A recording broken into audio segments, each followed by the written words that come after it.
Okay, good afternoon everyone, and welcome to this presentation that has been brought to you by Maxon.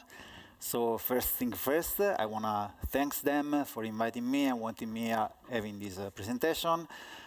It will be about digging into the core logic of ZBrush layers, morph targets, and other techniques to achieve complex effects. I really love long titles, long unnecessary titles. So, before starting, I really would like to ask how many of you use Maxon ZBrush? Okay, way too many. And how many of you would like to start using Maxon ZBrush? Okay, so few of them. I'm in trouble. Okay, so let's start. First thing first, some introduction. My name is Daniele Angelozzi. In the professional field, a lot of people know me and call me Danko, but just because I use this nickname since I was young, and I realized by the years that Danko is super easy to spell for non-Italian people. Non-Italian people, my real name is a nightmare. Someone called me Daniel. Some of them call that I am a female, and some of them kind of like become pretty disappointed when they realize that I am an old, grumpy, bad-looking man. I don't know why, but yeah, I work as a digital sculptor mainly in the collectible industry. So. 99% of my work is related to creating stuff that is meant to be 3D printed, prototyped, in order to create physical products to be sold. So like miniatures, statues, and whatsoever. If you scroll over my ArtStation profile, you can see it's characterized by very bad renders of very bad characters. So there is bad renders of kind of like comic characters, realistic characters, comic characters, monsters from the past, and whatsoever, some fan art, and that's it. I'm mentioning this, working in the collectible industry. I know for sure that my main profession, my main field of work is not 100% fitting with this event, because it's more about animation, VFX. But today I would like to talk about some techniques and strategies that I developed while facing certain problems that I met during my career that hopefully I think that could be used also in another field, not only on collectibles. So this is to say that please trust me, at least for 10 minutes. After 10 minutes, if you realize that this is not interesting, you really don't like my Super Mario-like accent, you are totally free to go. Not the people in the first two rows, because I will be able to see you and launch you a killing stare. So, before starting to talk, this workshop will be about, we'll talk about some strategy to create details, fine details. Before jumping into this, I really want to talk about somewhat the logic of digital sculpting, because I really want to somewhat recreate the same mental process that led me to discover this technique. I didn't invent anything. Many people probably came out with the same conclusion, so just the mental process. In order to do this, I will start by loading probably the most amazing model I ever made in my life, that is a plane. So whenever you're using any sculpting application, no matter which the sculpting application is, can be ZBrush, Forger, ZBrush, Blender, ZBrush. Did I mention ZBrush? Okay. The logic is always this. Whenever you're using a brush and you make a stroke on top of a mesh, the computer will work in this way. We'll analyze the surface along your stroke, and we'll extract some information about this surface. And probably the most important ones will be the depth, the height. Where is the surface? That on a 3D object, we could say the position of the points. And also the orientation. The orientation, so it will sample one area and will extract somewhat of an average orientation, together also with the normals of the different points. Based on this information, the computer will apply some sort of algorithm, so a rule, in order to deform the surface. So what you're doing when you're sculpting, unless you're using special sculpting modes, you're just moving the points. So in order to understand, there are different types of algorithm. If you really, in ZBrush, want to understand which type of algorithm the brush is using, you can hover on top of the active brush icon. This tooltip will appear. some information, base type, standard. The base type is the basic algorithm. Different brushes can share the base type. So by default, let's say that we have a brush that pulls the surface. You can invert, of course, inverting the algorithm and whatsoever. But when I make a stroke and process a stroke, of course, let's say that I'm adding some height. If I make another stroke, of course, this is simple math, it's logic. If I go over on something in which I already put some information, it will keep adding to the surface. So the different strokes will add. There is nothing strange on this. So digital sculpting follows somewhat of an additive math. And this is not a problem. It's just like sculpting works for the majority of the algorithm. The problem comes when you have to make some type of details. In particular, very crisp and clean and repeated details. So now I'm loading a couple of brushes. Okay, because usually when you're doing details, fine details, one of the approaches that you can use is you try to get an alpha. An alpha basically is a map, a grayscale map that will drive the effect of your brush. Think in terms of like a bump map or a displacement map.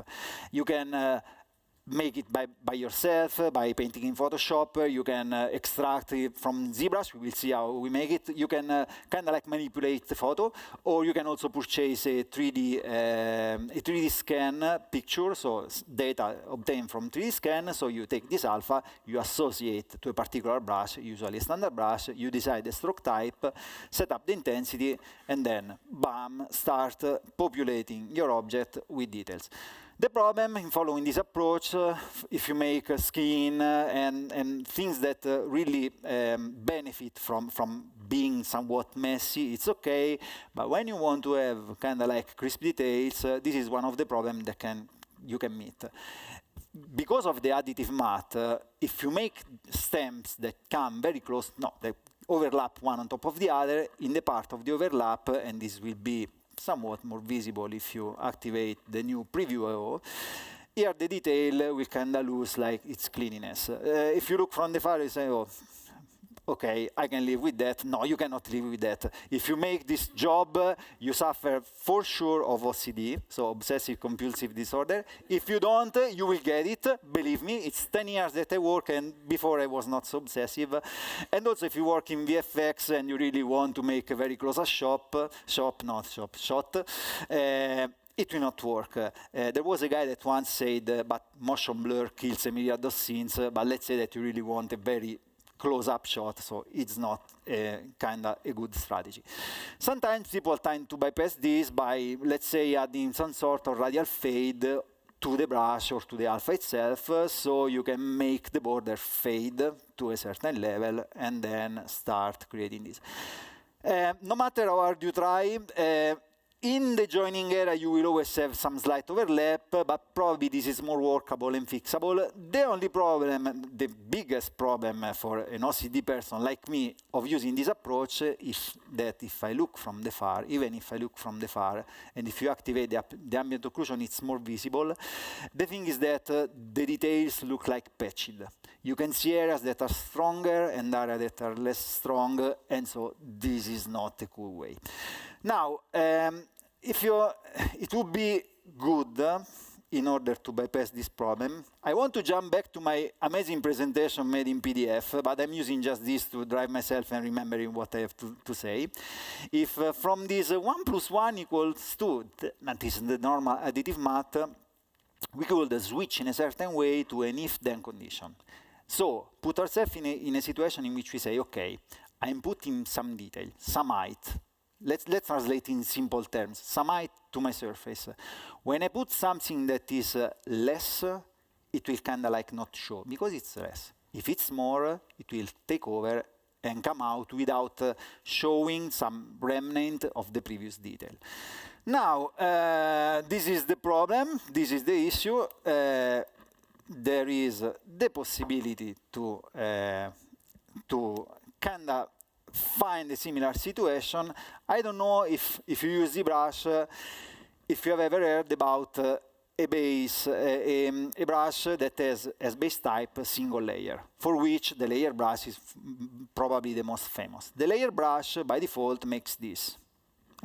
looks not so amazing. It makes a very sharp stroke, even if because it has a very tight focal shift.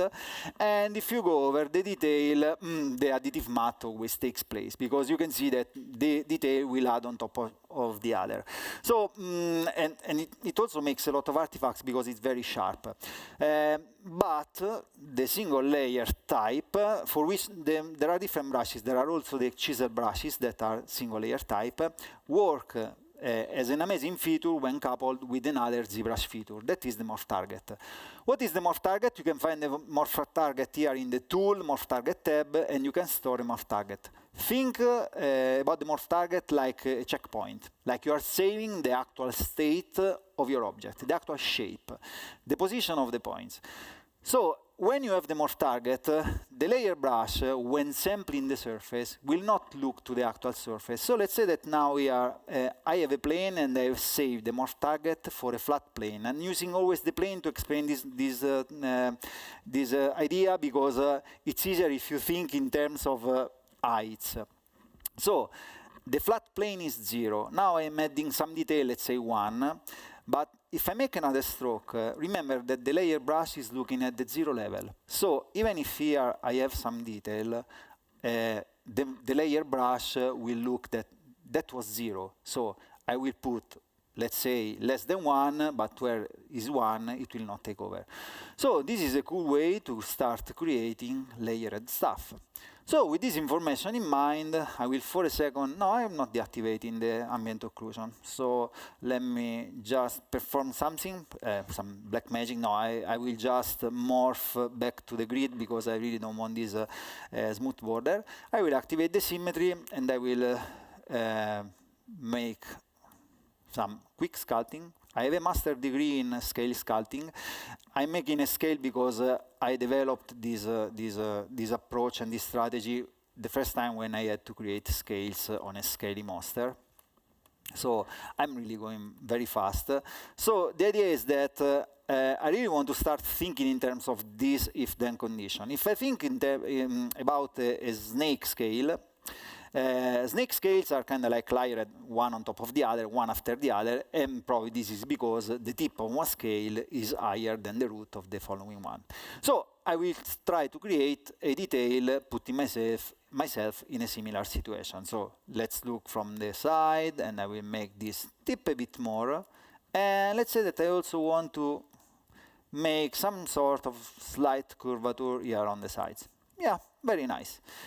Let's make this more tipping. I don't want to spend too much time because also you could be mind blown by my amazing sculpting capabilities.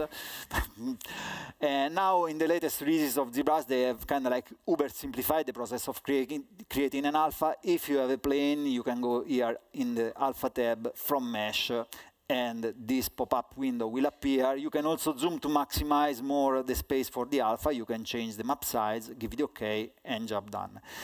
Notice that when you create in ZBrush an alpha from a plane, it will have this small 3D word on the top left. This is a 3D alpha. There is a difference that I will cover later in the presentation. Just remember for now that in order to create a 3D alpha, if you really want to recreate the same exact detail with the same exact intensity, no matter how high it is, the intensity has always to be set to 100. It will create the same exact detail. So now we can jump back to our nice and funny chameleon. This is one of the many projects that I never brought to finish. It was a very funny scene. So now I can save the morph target. I have it already stored. And now you can see that, oh, in this way. Let me use a drag rectangle. OK. Now you can see that I really can create super nice and crisp details. I mean, let's see the difference. You can see that basically, if I use this approach, I can avoid having all these scales overlap and lose the cleanness. There are other ways, but for me, this is a very fast way. Now we load up another tool. I have bought some example from works that I've done in the past. So after the chameleon, let's change type of animal. So we will take a bird. In particular, I ripped off the leg of an eagle that I made before, and you can see that I follow the same approach. And I will load also the brush that I created in order to create this. I always take a photo reference and try to recreate from a picture on a plane some set of scales that I see looking at the reference. So in this case, I have the eagle details. And you can see that I've sculpted many different planes. You can really create in ZBrush by taking a layer brush. If you create different planes on the same tool, you can go here and press this create multi-alpha brush. So basically you can make a collection of different scales. So in this case I followed a particular approach like using first of all the smaller scales or smaller intensity, and then on top of them bigger one and bigger one. Of course, did you sculpt? Someone could question. Them one by one, sometimes I do it, but of course work smarter, not harder. So you can somewhat create arrays. How you can create arrays? So let's say that I have this plane, and the cool fact when you have a 3D alpha, if you go here under the brush menu and press to mesh, it will create a new tool corresponding to the plane that you previously sculpted in order to create this. So, but now I really want to have somewhat of a flat plane. Okay, so I will morph to grid because it is a plane. So I can use this single one to store a morph target on this and start creating like an array of, let's say, 4 of them. And now I can make this, if I press from mesh, I will grab this plane and put here in the collection, already selected, from mesh. Now I have this new one, so I can keep adding scales on scales. I have a suggestion for the Maxon team for a new stroke type that for me would be a huge game changer, because I really hate the fact that when I use the drag rectangle, sometimes I have to find the right spot. So just remember I have to talk with the guy that. Okay, and I make again from mesh. So I can make this always bigger and bigger. So I can really start. Now I will take my eagle foot. It also has layers, but I will cover layers later, if I have time, because I'm saying I will say this later.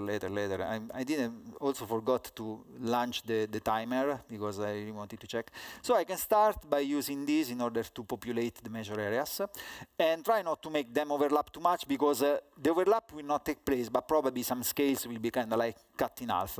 But the thing is that I can start to populate the measure areas with this and just use the minor one to fill the gaps. And trust me, it doesn't take that much. If you look very close, there is this small problem that happens with the layer brush. You really have to be aware of it. The layer brush will pull the mesh towards one single direction, like the rock band. No, it was a boy band, I don't know what. But you really don't want to use the layer brush on a place in which it has a huge curvature, because it will kind of like make here on the side. It will also go on the other side, actually. But it will make like a planar projection. So here the mat is kind of like destroyed. So if you have something that pulls in a certain way, and something that this is typical Italian, using hands to make gesture, but and pulls in another way, it can make some mess. So the only thing is that there is no strategy that is perfect. It always requires you to put some sort of critical thinking and effort. But of course, this can make your job easier, because I can start doing this. And let's say that here I made the smaller scales. If I plan my scales with the right intensity, now I can use the bigger scale to kind of like take over. You can see I really am not forced to just make them here. I can really populate everything and then be sure that for the additive matte, if I play with the right intensity, it will show off. And of course, you can see that I also created those bigger details in order to create those bigger scales. Now here there is some artifact, because sometimes this if-then condition math is not perfect, but comparing to having to clean up the huge overlapping effect, in order to clean this thing is a no-brain. Just go there, smooth that a bit, and the job is done. So, with this being said, let's talk for a second. What time is it? Oh, we have plenty of, no, we are not plenty of time. No, 20 minutes, I'm there, okay. So let's talk, let's see if I remember, about this was the previous one, the difference about 2D and 3D alpha, because it's worth mentioning. So I will load up another animal.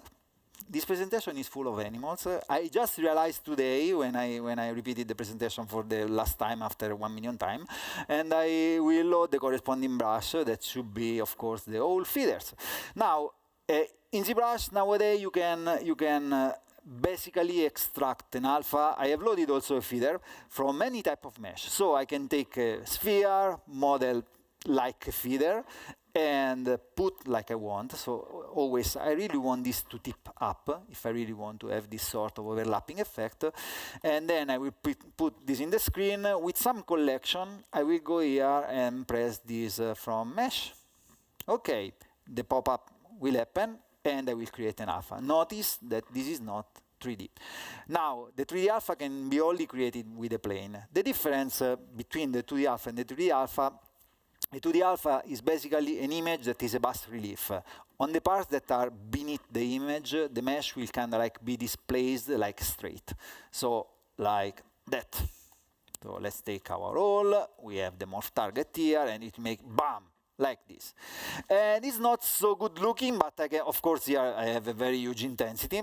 Okay, but the thing is that if I know that I have to layer all those feeders together, and for me, I work on the collectible industry. So eventually, this effect for me is enough. Consider this was part of a kit and was like this big. So in this case, I really don't need to kind of like get crazy. But I also made bigger collectible. Oh, here I have some problem here because I accidentally have it in embed. And you can see that I can make this effect. Also, I tried to make this a bit curved because here in the joining area, I really want to take advantage of this artifact to bypass a problem of 3D sculpting collectible. When you sculpt in 3D, a collectible, a physical object, one of the biggest effort that you have to put into is to make your mesh look having some life, because it comes out too much perfect. So the problem is putting those nice artifacts here and there to make it look like it's handmade. I really don't want, of course, this will need another pass of refining, resculpting some area, but it is. The difference between 2D alpha and the 3D alpha, for the 3D alpha, I really need to sculpt a plane, so let me make it to mesh. The cool fact of the 3D alpha is that with the 3D alpha, you can make what is called an undercut, technically called an undercut. So basically, you can have parts of the mesh go over other parts of the mesh. Because it's 3D, it's not really displacing up and down. It's displacing by the three vectors in space. The thing is that now I'm just mentioning, I really don't want to go too much in depth about this. If you really displace them a lot and make a huge undercut, this morph target strategy sometimes could have some issues. I repeat, I'm not going in depth, but it's because of the math behind this morph target strategy. So with this, I can, make the from mesh, and I can recreate the 3D alpha. And the difference, of course, that here you can have your nice undercuts. Usually when I work, I really like to mix the two techniques. What is best, the 3D alpha or the 2D alpha? The 2D alpha, of course, has less information, but of course can avoid you some issues. So usually, depending on the thing that I have to do, let's load another animal. OK, we have a rat. Perfect. On point. So usually, and let's also load the corresponding brush. That is the rat fur. Here I have a collection. There are also feeders because I started with the feeder brush and I added the stuff. So these are all 3D brushes, 3D alphas. And the cool fact is that I can obtain a 2D alpha from a 3D alpha, but not vice versa. And when you have a collection, it's very cool because I can go here and go under alpha, transfer, make modified alpha to create the 2D alpha. If I want to get back to the 3D alpha, I will simply select one and get back. So I have the 3D alpha back. But now I just want this to be 2D, so make modified alpha, and in order to create this example, a cool fact about the 2D alpha is that I can rotate also and flip them, so I can orient them like I want. I cannot make this for the 3D alpha, and I can also, on the 2D alpha, modify this curve to make them having more contrast, intensity, and whatsoever. So, alpha like that, color spray, and I also want to take advantage of sculpting layers.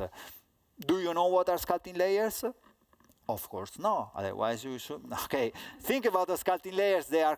I am creating is similar to the morph target. I am creating a container, and from now on, I have created it. It has been put in recording mode. From now on, all the sculpting information, so the changes in point position, will be put into this particular container. The cool fact, I can also change the intensity, make the detail more intense or less, but I will show you the cool, whoa, wait a second, lower down the intensity, and also there is this slight bug in ZBrush. Sometimes when you load something, you lose the pressure sensitivity. How to fix this?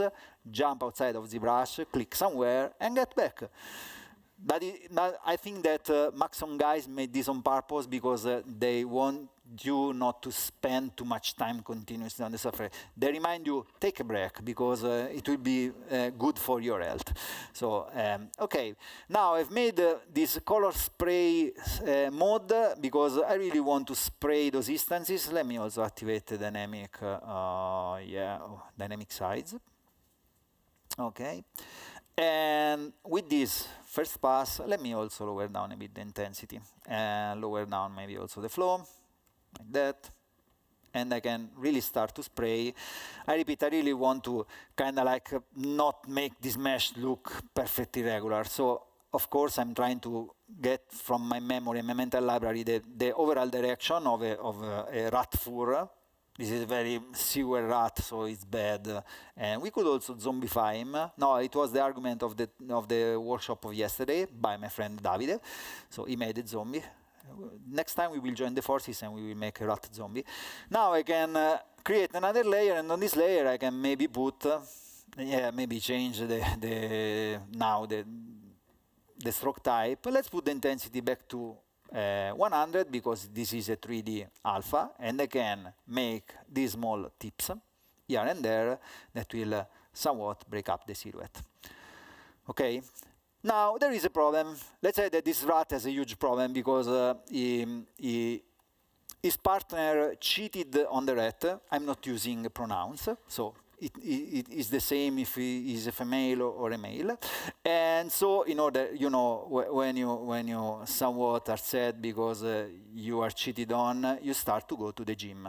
So let's say that he starts to go to the gym and want to kind of like kill the pain by becoming super strong, super fit. But he doesn't like the leg days, so he totally skips the leg days and just puts some efforts on the lats and the abdominal muscle. I really don't want to sculpt abdominal muscles on the rat.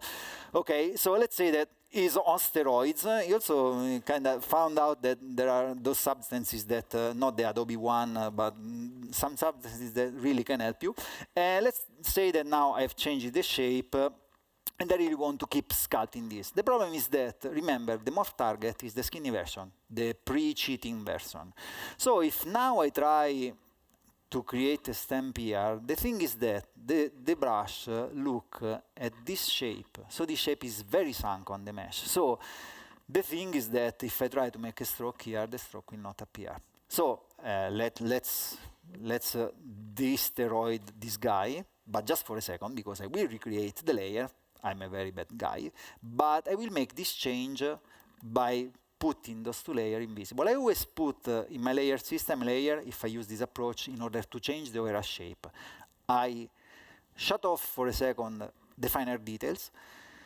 I make my changes, so let's go back to the gym. Yeah, let's train and also make some leg day. Come on, the quadricep is important, also because you are a quadruped, so you really cannot be so unbalanced, otherwise you will not be able to run fast.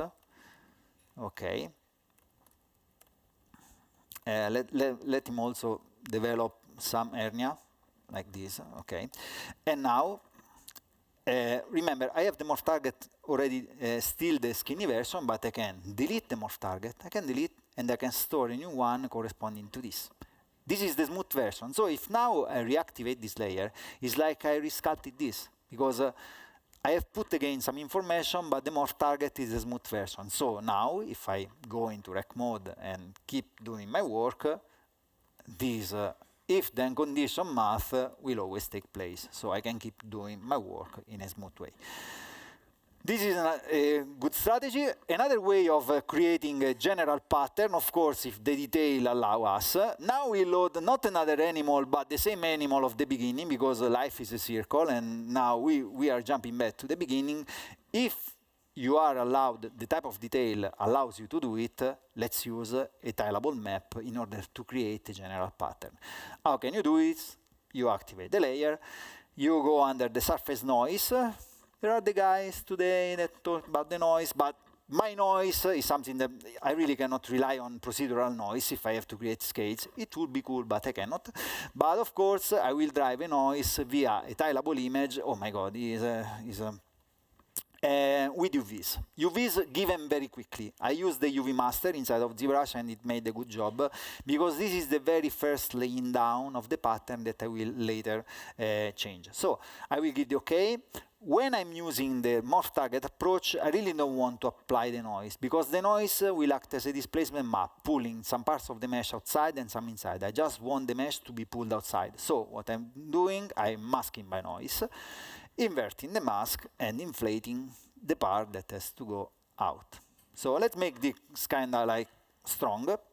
And now I will create a new layer, and guess what? I will load the brush called Chameleon Details. Okay, again, I sculpted just some random scales looking at a chameleon reference in order to make them of the correct shape. I already had the morph target, and now I can start creating those details. So let's say that I don't know if you're aware of the fact that chameleons and reptiles in general on the mouth have this sort of very squarish, like hexagonal scales, like being cut in half. So I want to make this.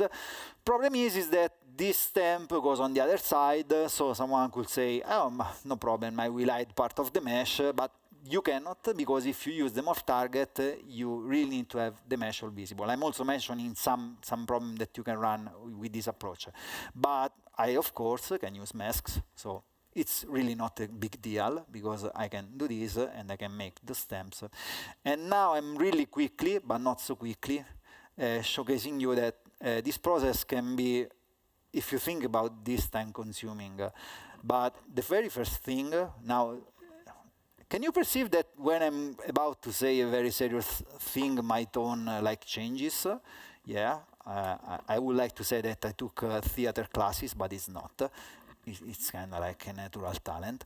But yeah, whenever you want to make something cool looking and put some personality, you have to spend time on it. So the thing is that a particular technique strategy for me can ease maybe the problem of having to fix a lot of stuff. But this doesn't mean that I really want to go over the entire mesh and check and say, okay, yeah, I want to have those details, put like this, and I also have to find a way with some masks to avoid this part. And here probably, yeah, chameleon here have this sort of details and whatsoever. So just take your time in order to make your sculpt have some personality. Also, not to mention that this creates a very clean look, but if I really am striving to create something realistic, I will always make a last pass in order to put some noise, being this procedural or handmade, or also some handmade sculpt to make the scales not look like simple stamps, put one on the other. Depends also on the style, but you get the logic. So, as the very last thing, I've mentioned tilable patterns, how we can create a tilable pattern inside of ZBrush, because this is kind of like was one of my problems for a long time, because I am not able to create a tilable 8 map on a painting application, because by just looking at this grayscale image, I really cannot perceive if I'm displacing the mesh in the right way, because a grayscale image can be kind of like difficult to read. So in order to create a tilable map, you always start from a plane. There was this old-fashioned, everyone started from a sphere. No, the new trend is always start from a plane. So I will take a plane, and again, I always go under the deformation, morph to grid, because when I subdivide this border will be smoothed. I really want this to be a very squarish plane. If you want to sculpt a tilable alpha inside of ZBrush, all you have to do for all the brushes that you plan to use in order to sculpt this, so for all of them, you have to do this, go under brush, curve, and change this wrap mode. There are many of them. You can also wrap many times your sculpt, but the two that I feel like are most useful is the one that will make your stroke tile vertically. So if you want to make something that you really want to roll along a particular brush, use this. Or if you make two, you can make a fully tileable sculpt. So now I will change this wrap mode for my clay build-up, for my smooth brush, and as I am an Avesom ZBrush artist, I will just use those two brushes. No, it's just because in this way I have the excuse to say this sucks, but it's normal. I just use two brushes. So let me change something to my clay build-up, because I like this. It will be smoother, and let's try to create some sort of wavy pattern, something that could hint to, I don't know, some fleshy, monstrous, burnt scar thing, and I will smooth. And you can see that also the smooth brush allows us to tile like that. Let's make this. Oh yes, if I mask everything, it will not work. And let's put some more height on this, and then smooth like crazy. Ooh. If you make sounds with your mouth, it will help. It also releases the pressure sometimes. Yeah. And let's make another small layer into some veins or underneath layer stuff. Okay. Now I'm going real quick. I repeat. I also really don't want to blow your mind with my amazing talent. Of course, I'm kidding. Okay. I don't want people. Oh, this guy feels like he's amazing, but he's real shitty. No, not really. So alpha. I really don't mind to create a 3D alpha here, because I sculpted thinking in terms of just displacing. So alpha from mesh. And now, when I sculpt the plane, the thing is that the border don't match, because even if I use the tile here on the border, there will be also always some artifacts. So what I do is slightly zoom. No, let me frame and zoom with this in. So this will not be 100% tileable, but will do the job. So let me export. And if you really want this perfectly tileable, so test workshop, just go into Photoshop, offset, repaint just the area that you have to paint, and the work is done. So now I will go back to my chameleon and deactivate this layer and this layer, create a new one, and apply the surface noise by loading. Oh, edit. This is the test workshop. Well, yes, you can see that. You can see the tile. This morning I made another test, and was this one. It came out quite good. So you can see that if you place your window quite well, it will be nicely tileable. But it's almost a no-brainer to create a tileable thing. And of course, with this you can also associate to a brush. So let me import the test that I made today, because in order to create any type of detail, and I also want to show you whenever I have to make something, I use this approach of sculpting the particular alpha for the particular work. But just because, in my opinion, I have lost this pressure sensitivity, so I go because for me it will make my sculpt being just slightly more personal. And I also want to activate the roll, because this is stylable. And if I crank this roll distance a bit high, the alpha will also stretch. Why I'm doing this? Because in this way, I also have to get rid of the wrap mode for the smooth. I can create this type of detail. And I'm mentioning this particular one because recently I had to make somewhat of a monster with the burnt scar look. And this is kind of like what you get when you have burnt scars. Like that. Job done. Last but not least, last example. Guess what? I'm loading what? No, a wood trunk. This was totally prepared. Okay, so store a morph target, and I will load the corresponding brush. Just to see, because this is layer wood. If you created the brush in the 2023, when you go on the 2024, it will change the stroke type, so you have to change it back for the Maxon team. Okay, so I have the morph target store, and you can see that this was created with the wrap mode of 1. So, and was created, you can see from the image, if I had to make this in Photoshop, I would not guess that this creates the same exact detail that you can find in a certain trunks. Instead, I sculpted looking at the reference, and to me, in my very, very humble opinion, let's deactivate also the occlusion, this looks amazing. When you populate, of course, I should make this on a better looking mesh, but you can see that overall I can lay down a general pattern that really leans to real wood. And this is one of the few cases in which I also like to use in subtractive mode if I really want to make cracked effects, because the alpha is quite kind of like harsh, so the if-then condition of the morph target will create a nice effect. And this came out by an happy accident. Sometimes we really want to experiment and say, let me see if I pull this down, what happens. And yeah, that's it. I feel like it's not that bad. If you feel that it's bad, not a problem of mine. Yeah, I recently made a wood with that for an environment, and the client liked that. So, you know, happy client, job done. Okay, so with it being said, I think that I covered all the things that I had to cover.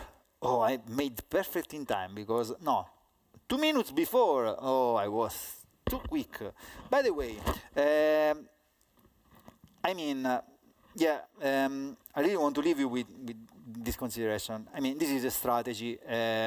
For me, this is very useful, and I really wanted to cover my mental logic. I mean, the mental process that led me to this strategy. Because for me, anytime I go making workshop and teaching people, for me, one thing that I always say that is knowledge is power.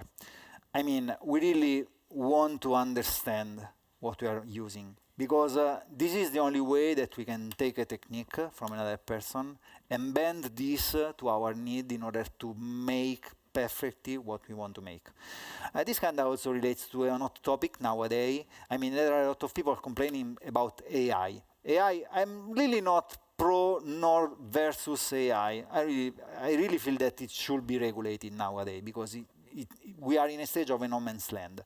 But the thing is that AI by itself is a tool.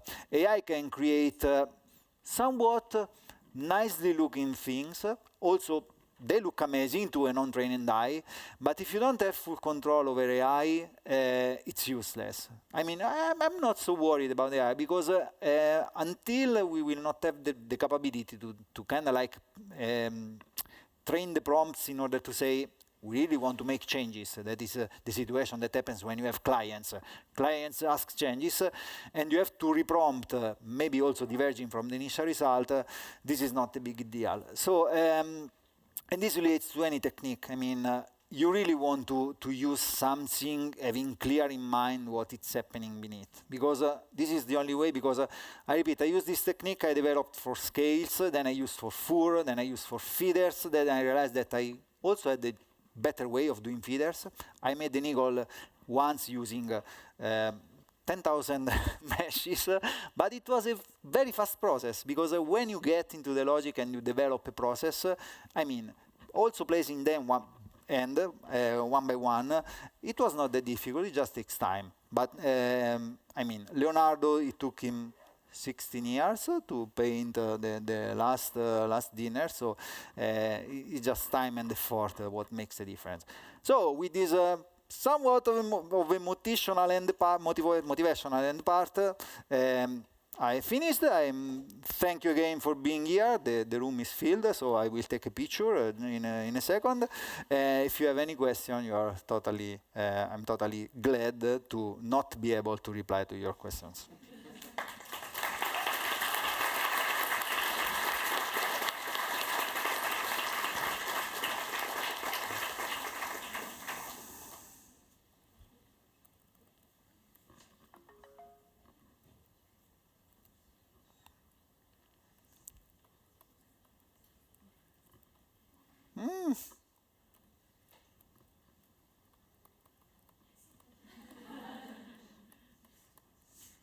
Okay.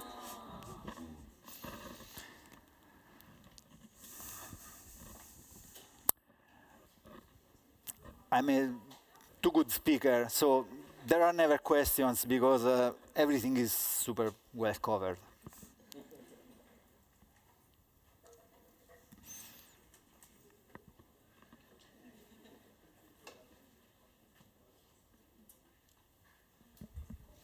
I promise I will not post in Instagram stories. I'm not the kind of guy. Oh, look at me, the room was filled. I will post in the Instagram stories. It never happened the room to be so filled. So if there are no questions, I will go up because I really need to relieve the pressure.